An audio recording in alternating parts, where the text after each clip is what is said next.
Pernahkah kamu berpikir kenapa Eropa kelihatan besar sekali di peta, padahal Afrika jauh lebih luas? Video ini akan mengungkap bagaimana peta dunia yang kita lihat ternyata adalah alat propaganda. Cocok banget buat kamu yang suka sejarah, suka mempertanyakan kebenaran, dan penasaran gimana kolonisasi bahkan dimulai dari sebuah gambar. Dukung channel ini sampai 100.000 subscribe.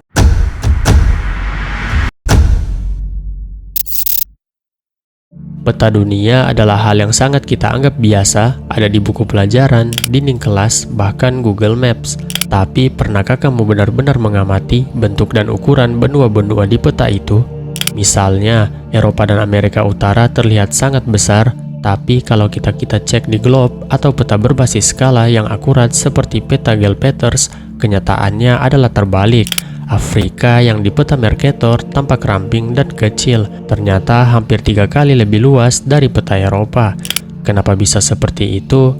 Nah, ternyata peta Mercator yang sering kita lihat itu bukan peta netral, tapi peta yang diciptakan dan dipopulerkan oleh bangsa kolonialisasi untuk satu tujuan, yang itu membentuk persepsi.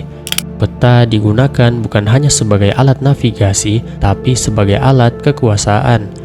Dan lucunya, peta ini masih jadi standar pendidikan di banyak sekolah sampai sekarang. Kita akan bahas ini secara lengkap dan runtut, mulai dari sejarah Mercator Map sampai bagaimana peta digunakan buat menipu dan mendominasi bangsa lain.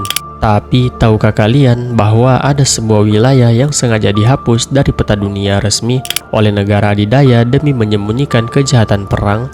Dan itu bukan cerita fiksi, kita akan bongkar di akhir video ini. Gerardus Mercator, seorang kartografer asal Flanders yang sekarang adalah negara Belgia. Ia menciptakan proyeksi peta Mercator pada tahun 1569. Tujuan awalnya bukan untuk mendominasi, tapi memudahkan navigasi laut. Dalam peta Mercator, garis lintang dan bujur dibuat lurus, sehingga pelaut bisa menarik garis lurus untuk arah pelayaran, simpel dan efisien. Tapi ada konsekuensi besar, yaitu ukuran wilayah semakin melenceng semakin jauh dari garis khatulistiwa. Negara-negara di utara seperti Inggris, Rusia, dan Kanada terlihat jauh lebih besar, sementara Afrika dan Amerika Selatan dan Asia Selatan tampak lebih kecil dan tidak penting. Efek visual ini digunakan dengan sangat efektif oleh negara-negara kolonial. Mereka terlihat besar, kuat, atau dominan.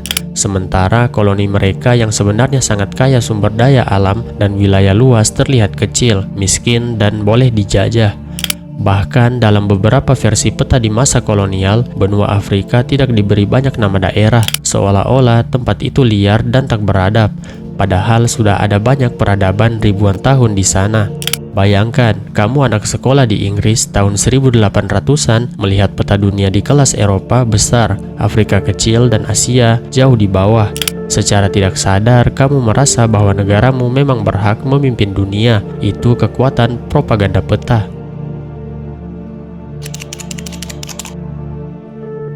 Tidak hanya digunakan oleh Eropa, bahkan Amerika Serikat pun memainkan politik peta saat Perang Dingin. Wilayah Soviet digambarkan sangat besar dan warna merah menyala di banyak peta Amerika. Kenapa merah? Karena itu menakutkan, identik dengan bahaya, padahal skala itu dilebih-lebihkan. Contoh lainnya, peta Israel-Palestina. Di banyak media barat, wilayah Israel ditampilkan lebih rapi dan dominan, sementara Palestina seringkali tanpa batas wilayah yang jelas. Ini bukan soal akurasi, tapi cara mempengaruhi pikiran publik. Benar-benar ya Israel penjajah, cok.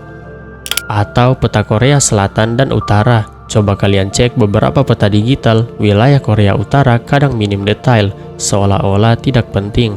Padahal kita tahu apa yang gak ditunjukkan seringkali lebih penting dari apa yang ditampilkan. Peta juga digunakan dalam strategi kolonial.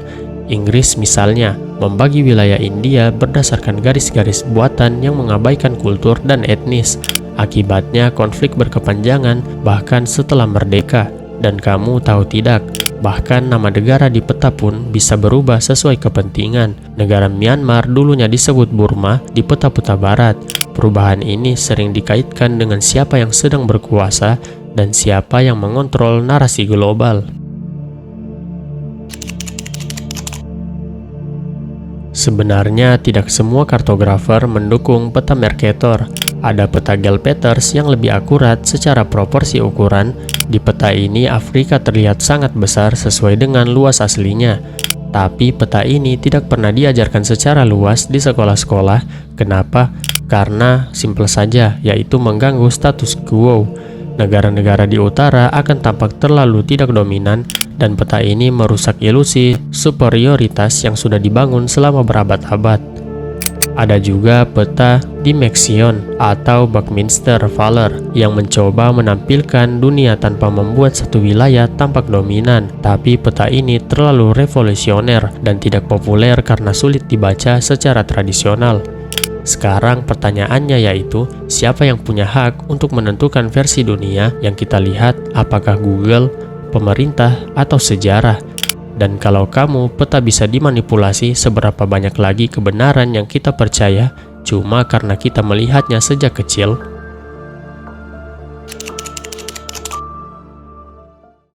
Nah, mungkin ini bagian yang kalian tunggu dari awal video tadi. Tahukah kalian Diego Garcia, sebuah pulau kecil di Samudra Hindia bagian dari Kepulauan Chagos? Pulau ini sengaja dihapus dari banyak peta dunia dan tidak bisa diakses secara publik karena Amerika Serikat punya pangkalan militer rahasia di sana pada tahun 1960-an dan 70-an. Ribuan penduduk asli dipaksa pindah oleh Inggris untuk menyewakan pulau itu ke Amerika. Mereka dikirim ke Pulau Mauritius dan Seychelles tanpa kompensasi. Cerita mereka tidak masuk buku sejarah dan pulau mereka tidak terlihat di peta resmi. Ini bukan teori konspirasi ya, ini adalah fakta. Bahkan sampai hari ini, Diego Garcia tetap tidak terlihat dalam banyak atlas umum.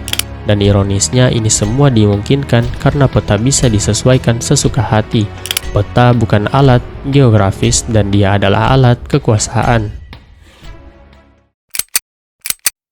Mohon maaf jika ada informasi yang kurang akurat, silakan tinggalkan pendapatmu di kolom komentar. Dan terima kasih, jangan lupa subscribe Titik Pembahasan.